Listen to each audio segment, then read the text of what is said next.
A deal has been signed, the fighting has stopped, maybe. The world is breathing a little easier. But has the distrust really disappeared?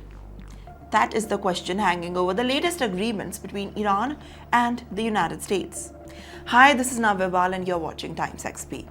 After weeks of military tensions, fear of a wider reflection caused regional conflict, and growing concerns about the global energy supplies, Iran's Supreme Leader Mojtaba Khamenei has officially approved the agreement signed by the U.S President Donald Trump.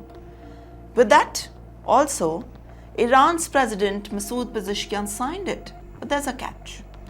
Khamenei says that he personally disagreed with the deal. A contradiction, by the way.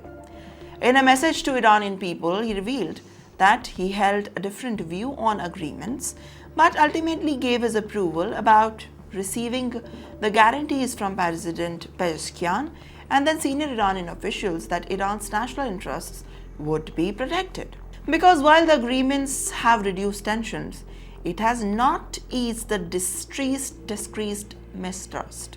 He claimed Washington acted out in desperation and insisted the future negotiations would not mean Iran's accepting any kind of American debates and also demands. The agreement is not the end of the story, at least from Iran, and it is the beginning of a new phase. The deal creates a 60-day window for further talks, including discussions on Iran's nuclear program, sanctions, and broader economic cooperations. At first, one of the world's most important energy routes is reopening. The United States has lifted its naval blockade of Iranian ports, allowing ships to move through the Strait of Hormuz once again. Now, oil tankers and LNG vessels have already resumed operations, easing the fears of a major disruption in the global energy markets. However, uncertainty still remains. Reports of a possible meeting in Switzerland have not been fully confirmed by either side. Not by Iran, not by US.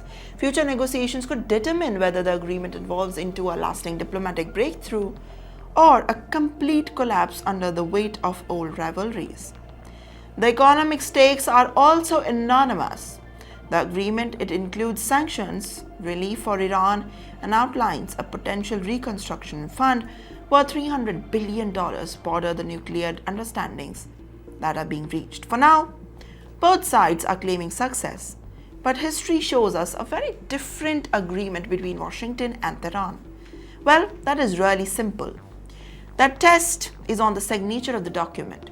It will be whether the long-time advisories are turning into a temporary pause or into a lasting peace. Will the time only tell? Till then, keep watching TimesXP.